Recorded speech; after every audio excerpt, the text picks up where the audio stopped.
Hey, what's going on folks? My name is Sean Arnold and welcome to Theory Crafting number 2. Today I'm going to be showing off my Fate of a Gambler deck, or what there is of it so far, because I'm finding it really difficult, if I must be honest with you guys. I did an online ranked match of this deck earlier on in the week, and after playing that match I just really wasn't happy with the way the deck is. So what I thought that I could do is, rather than show it off a deck showcase, I'm going to carry on working on the deck in my spare time. However, for now, I can just show off what the key cards are, the cards which I enjoy playing with for a gamble deck. And then maybe, who knows, maybe even you at home have some ideas of what I could do with this deck. So, first of all, if you're interested in making your own gamble deck, you can go to the genre filter and you can go down to the bottom here and you can try and gamble. And this will give you a list of all the cards which are dedicated to gambling. Now, there are a variety of different traps, spells and monsters in this deck, or in this game for gambling. However, my rule, and this is just my rule, there's no real rule of the way to make a gamble deck. My rule is that you kind of want to pick the cards which have the least or the smallest downside possible.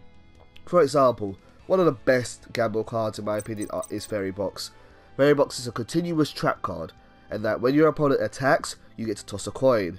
If you call it right, the attacking monster's attack becomes 0 until the end of the battle phase.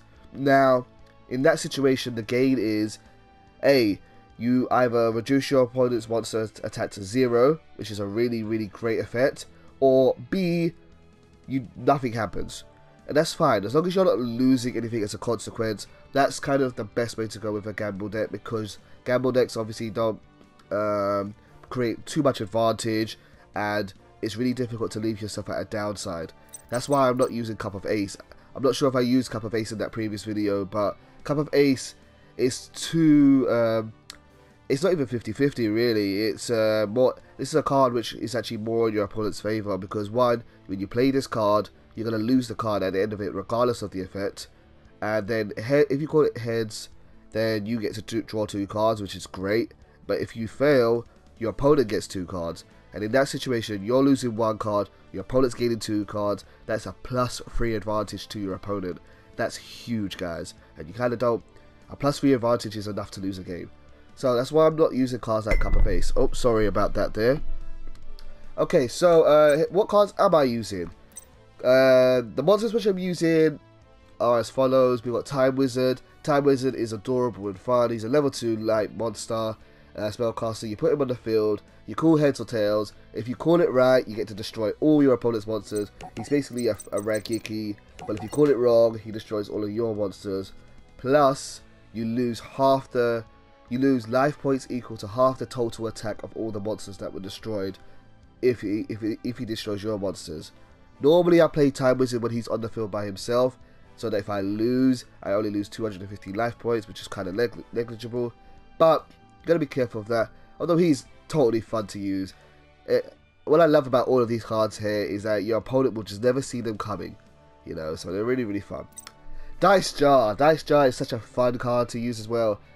He's got a crazy effect. He's a flip effect monster, so you have to set him first, and when he is flipped face up, both players have to roll a dice. The player who rolls the highest result inflicts damage to their opponent equal to the dice roll times 500. So if I roll it and I roll a 5, my opponent rolls a 4, I inflict 2,500 damage to my opponent. The catch with this is, if anyone rolls a 6, the other player loses 6,000 damage. That is a game-winning card right there, if you manage to get it off. He's totally fun to use. I consider making the deck just around Dice Jar, maybe with like, where's Dice Reroll? There's a card called Dice Reroll, here it is. Dice reroll, so that in case I fail, I can force a player to reroll the dice. Although it's a bit of a tricky card to use, although it's just tons of fun. I might go with a Dice Jar deck along with Snipe Hunter because they both use dice. Who knows? Duelist is just there as a beat stick really. He's not really a great gamble card. A level 4 2200 attack monster is nothing really special in this day and age. When he came out at the time, he was ridiculous. 2200 attack for a level 4 monster, and nobody would play him because of his effect. And that is, when he attacks, you toss a coin, and if you call it wrong, you lose half your life points. It's a big risk for a big monster, but he has some applications. You can put him on the field and just leave him on the field as a wall, so people have to try and get past this big monster. I might take him out though because he's had better days. Suzuki Samurai number 4, another great card. Suzuki Samurai number 4 is a very weak level 4 monster. However, his effect is as follows. When he battles a monster, you toss a coin. If you call it right, the opponent's monster is destroyed. So if they attack you or you attack them, you get to destroy their monster with his effect. It's really, really great to work in combination with Fairy Box, because then it's kind of a risk of, is Suzuki Samurai's effect going to go off and destroy your monster, or are you going to get forced to zero attack? And it works quite often, you know. The only thing with Suzuki Samurai is that there are so many monsters in this day and age which protect themselves from being destroyed by effect, and so he's a little less effective than he used to be. He used to be an absolute beast back when I first made this deck, but nowadays it's a little bit more harder to use, so I'm a bit more wary and cautious. But still, a whole lot of fun. Snipe Hunter. Snipe Hunter, in my opinion, is the best monster in this deck. You discard one card from your hand, and you roll a dice, and as long as the result is not 1 or 6, you get to destroy any card on the field. Really simple, really great to use. I think I might want to use more of him. The only thing that's stopping me from using more of him is that I don't have a really good engine for generating card advantage. I don't really have a good set number of cards to keep on discarding for him. I've been thinking about making the deck more around him, but it's difficult, you know. It's he's not going to win the game for you to be putting so much effort into using, but he's still a very good card in my opinion. Arcana Force 14, Temperance. I use Arcana Force because 1, he's a level 6 monster, he's got great stats for a level 6 monster, but what's really great about him is that he's also a hand trap. If you discard him from your hand when your opponent is trying to inflict damage to you, you will take no damage. So he's basically a, I don't want to say Waboku, but he's like a Karibo basically, a big giant Karibo. But he also has another effect. When he is summoned, toss a coin and apply this effect. If it's heads, you half all the battle damage you take while he's on the field, or B, tails, your opponent halves all the damage they take. The effect isn't really the appeal of him. The main appeal of him is that he's a high level monster, and he has a coin effect, and he's also a hand trap, so he doesn't get stuck in your hand, and that's going to work well with Reasoning, a card which I will talk about a little later on. Finally, we have Blowback Dragon. Blowback Dragon is also a level 6 monster. He's a little bit weaker than Arcana Force, but his effect is much better. You toss a coin 3 times. If at least 2 of the results are heads, you get to destroy a card on the field. Again, like Snipe Hunter and Suzuki Samurai, monster destruction isn't really too great these days, but versatility is, and he's really great for that. Excuse me. Another really great gambling card is Reasoning. Reasoning can be used in decks which are not gambling decks, so don't feel free to restrict it here. But Reasoning is a really great card in that when you play it, your opponent calls a level. Let's say they call level 4, because that's what most people do. And then you excavate the cards on the top of your deck until you get a monster that can be normal summoned. If it says it cannot be normal summoned, you carry on going. So for example, I purposely put this here. Blackluster Soldier won't work with Reasoning because he cannot be normal summoned. Keep picking up cards until you get a card that can be normal summoned. If it's the same level as the one your opponent picked, then you get to special summon it. If not, then if it's the same, then it goes to the graveyard. If it's not, then you get to special summon it. Plus you send all the other cards you picked up to the graveyard as well. A really, really great special summoning card, really fun to use. Although I will admit that the monsters here aren't necessarily the best monsters to build a Reasoning deck around, and I might have to take some copies of this out. Sorry folks. Jeez, I'm sorry, I'm still recovering. Okay, so then we have Second Coin Toss. Second Coin Toss is, as it says, it allows you to have a second coin toss. If you flip a coin and you don't like it, you can do it again, no matter how many times in a turn. Just have a bit of water there.